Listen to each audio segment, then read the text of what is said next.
Hi guys, here is the review of Marco Telugu movie. Haneef Adeni direction లో ఉన్ని ముకుందన్ హీరోగా main role act చేసిన movie Marco movie. Telugu version లో December 31st theatres లో release అయింది. ఈ వీడియోలో మార్కో మూవీ ఎలా ఉంది, ఇదొక యాక్షన్ థ్రిల్లర్ మూవీ, చూసే ఆడియన్స్ కి ఎంగేజ్ చేసే విధంగా ఉందా లేదా అనే డీటెయిల్స్ ని తెలుసుకుందాం. వీడియోలోకి వెళ్లే ముందు ఎవ్రీడే తెలుగు, హిందీ, కన్నడ, మలయాళం, తమిళ్ అంటూ తేడా లేకుండా, టాలీవుడ్, బాలీవుడ్ అంటూ తేడా లేకుండా మంచి కంటెంట్ ఉన్న movie information, movie reviews, OTT updates, weekend updates మీ ముందుకు తెస్తూనే ఉంటా. అవి మీ ఊరికి రావాలంటే మన సినిమాటా ఛానల్ సబ్స్క్రైబ్ చేయాలి కదా. Please subscribe and support. Subscribe చేసేసారు కదా, రివ్యూలోకి వెళ్ళిపోదామా.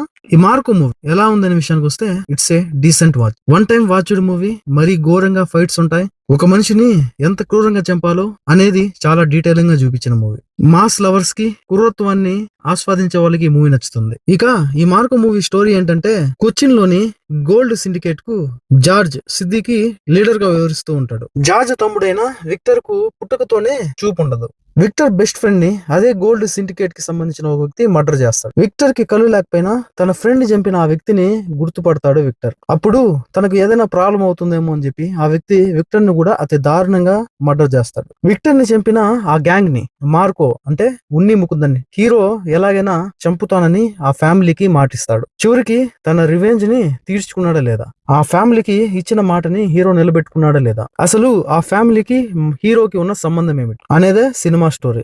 ఉన్ని ముకుందన్ ఇంతకు ముందు ప్రీవియస్ గా ఇతన్ని ఇంత క్రూరంగా ఏ మూవీలో కూడా మనం చూడలేదు. అటువంటి ఉన్ని ముకుందన్ ని ఈ మూవీలో high and action thriller fight scenes లో చూస్తూ ఉంటే నమ్మశక్యంగా ఉండదు. తన బాడీ ట్రాన్స్ఫర్మేషన్ ని మూవీలోని ఫైట్స్ కి తగ్గట్టుగా మార్చుకున్నా కూడా మనకెందుకో ఉన్ని ముకుందన్ ని ఆ స్థాయిలో ఊహించుకోవడం కష్టమనే అనిపిస్తుంది. ఇదొక సాదాసీదా రివెంజ్ డ్రామా మూవీ. ఇలాంటి రివెంజ్ డ్రామా మూవీస్ ఎన్నో మన టాలీవుడ్ లో ఇంతకు ముందే వచ్చేసాయి. అయినా కూడా ఈ మూవీలో ఉన్న స్పెషాలిటీ ఏంటంటే యాక్షన్ సీన్స్ మరీ క్రూరంగా హై ఎండ్ లో ప్రొజెక్ట్ చేశాడు డైరెక్టర్. అది ఎంతలా అంటే యాక్షన్ మూవీస్ ని ఇష్టపడే సినీ లవర్స్ కూడా ఈ మూవీలో జరిగే రక్తపాతాన్ని చూసి తట్టుకోలేనంతగా వైలెన్స్ పరంగా యాక్షన్స్ కి ఉన్న బౌండరీస్ అన్ని చెరిపేస్తాడు డైరెక్టర్ ఈ మూవీలో ఉన్ని ముకుందన్ క్యారెక్టరైజేషన్ యానిమల్ మూవీలో రణబీర్ కపూర్ క్యారెక్టర్ కి సిమిలర్ గా ఉంటది. మూవీలో లవ్ స్టోరీ, ఫ్యామిలీ డ్రామా ఉన్నప్పటికీ ఈ యాక్షన్ సీన్స్ వరదలో కొట్టుకుపోయాయనే చెప్పాలి. ఈ మూవీలో వైలెన్స్ అనేది ఫస్ట్ హాఫ్ ను మించి సెకండ్ హాఫ్ ఇంకా ఘోరంగా ఉంటది. ఈ మూవీ కోసం పనిచేసిన యాక్షన్ కొరియోగ్రాఫర్స్ కి దండం పెట్టినా తప్పు లేదు. ఇక క్యారెక్టరైజేషన్ పరంగా ఉన్ని ముకుందన్ ఆ బాడీ ట్రాన్స్ఫర్మేషన్ మెయిన్ గా ఈ మూవీ కోసం తన శరీరాకృతిని మార్చుకున్న తీరు అద్భుతమని చెప్పాలి. ఈ మూవీలో వన్ మ్యాన్ షోగా నిలిచిపోతాడు హీరో. కోపం, ప్రతీకారం అనే దాహంలో మునిగిపోయిన వ్యక్తిగా తన యాక్టింగ్ అయితే సూపర్ అని చెప్పాలి. రవి బసూర్ బ్యాక్గ్రౌండ్ మ్యూజిక్ బాగుంది. రిమైనింగ్ క్యారెక్టర్స్ లో నటించిన వాళ్ళందరూ కూడా వారి క్యారెక్టర్స్ కి న్యాయం చేస్తారనే చెప్పాలి. నా రేటింగ్ వచ్చేసి ఈ మూవీకి 2.5/5.